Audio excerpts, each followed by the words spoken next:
বিসমিল্লাহির রহমানির রহিম। প্রিয় শিক্ষার্থীরা, আশা করি ভালো আছো। আজকে ষষ্ঠ শ্রেণীর বার্ষিক পরীক্ষার সাজেশন 2024 এবং গণিত বিষয় নিয়ে তোমাদের আজকে কিছু সাজেশন দেওয়ার চেষ্টা করব। পুরো ভিডিওটি না টেনে দেখবে এবং যারা চ্যানেলটি সাবস্ক্রাইব করেনি চ্যানেলটি সাবস্ক্রাইব করে পাশে থাকবে, আর যারা চ্যানেলটি সাবস্ক্রাইব করেছো তোমাদেরকে থ্যাংক ইউ সো মাচ।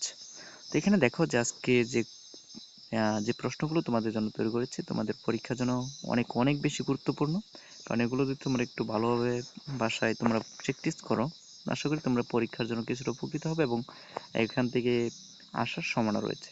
তো এখানে দেখো যে যে কমন কমন যে প্রশ্নগুলো তৈরি করেছে, যেমন আনোয়ার সাহেব তার সম্পত্তির 12 সমস্ত 2 ভাগের 1% স্ত্রীকে দান করলেন, বাকি সম্পত্তির 50% পুত্রকে এবং 25% কন্যাকে দান করলেন। স্ত্রী পুত্র ও কন্যাকে দান করার পর তার কাছে যে পরিমাণ সম্পত্তি রইল তার মূল্য 17,500 টাকা। তো ক নম্বরে রয়েছে তিনি স্ত্রী পুত্র ও কন্যাকে মোট সম্পত্তির কত অংশ দান করেছেন, মোট সম্পত্তির মোট কত অংশ দান করেছেন।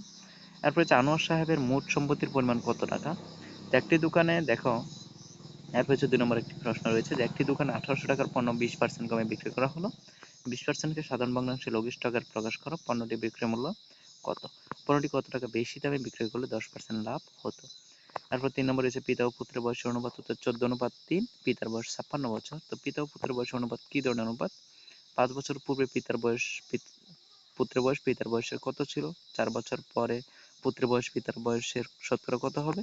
তারপর ঢাকা থেকে চট্টগ্রামের দূরত্ব 150 মাইল, আবার চট্টগ্রাম থেকে কক্সবাজারের দূরত্ব 150 কিলোমিটার। ঢাকা থেকে চট্টগ্রামের দূরত্ব কত গজ। তারপর হচ্ছে ঢাকা থেকে চট্টগ্রাম একটি বাস প্রতি সেকেন্ডে যদি গড়ে 15 মিটার দূরত্ব অতিক্রম করলে বাসটি চট্টগ্রাম পৌঁছতে কত মিনিট সময় লাগবে।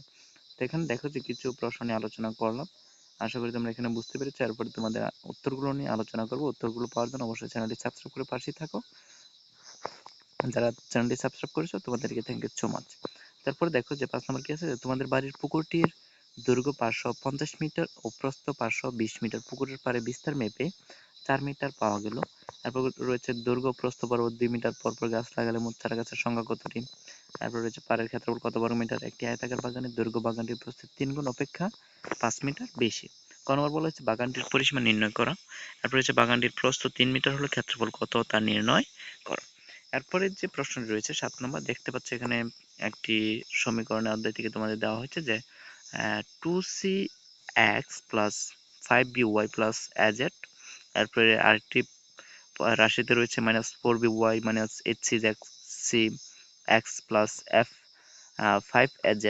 এরপরে তৃতীয় সমীকরণে রয়েছে -4az plus 5cx plus 2by। এখানে দুইটি সমীকরণ রয়েছে, দেখ 1 নং এবং 2 নং এর দুইটি সমীকরণ দেওয়া আছে। এখান থেকে তোমাদের বলা হয়েছে 1 নং এর রাশি 3টি যোগ করো এবং 2 নং এর রাশিগুলো যোগ করো। তো এখানে যে রাশিগুলো দেখতে পাচ্ছ এগুলো যদি যোগ করা হয় আসলে তোমরা এখানে পারবে। এরপর রয়েছে দেখো একটি খাতার দাম x টাকা এবং একটি কলমের দাম y টাকা হলে একটি পেন্সিলের দাম z টাকা।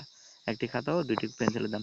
তো এখানে যে অঙ্কগুলো রয়েছে অঙ্কগুলো উত্তরগুলো পাওয়ার জন্য অবশ্যই পরবর্তী ভিডিওতে তোমাদের এখানে আমার চ্যানেলে দিয়ে দেওয়া হবে। তোমরা অবশ্যই যদি উত্তরগুলো পেতে চাও অবশ্যই চ্যানেলটি সাবস্ক্রাইব করে পাশেই থাকতে হবে। আর যারা এখানে উত্তরগুলো পেতে চাও তারা কিন্তু অবশ্যই আমার লিঙ্কটি কপি করে রাখবে বা এখানে আমার চ্যানেলটি তোমরা সার্চ করে রাখলে দেখবে যে সেভ হয়ে থাকবে। এরপরে তোমরা এখান থেকে খুঁজে বের করে নিতে পারবে যে এগুলোর উত্তরগুলো। আমি কালকে বা পরশুই তোমাদের এই উত্তরগুলো দিয়ে দেওয়ার চেষ্টা করব। যদি তোমরা বাসায় এগুলো অঙ্কগুলো করে নিতে পারো তোমাদের জন্য উপকৃত হবে, বা এখান থেকে নিতে চাইলে এটাও তোমরা পাবা। তো এখানে তোমাদেরকে দেখার জন্য অসংখ্য ধন্যবাদ প্রিয় শিক্ষার্থীরা। যারা এখনো চ্যানেলটি সাবস্ক্রাইব করোনি তারা অবশ্যই চ্যানেলটি সাবস্ক্রাইব করে পাশে থাকো। ধন্যবাদ প্রিয় শিক্ষার্থীরা।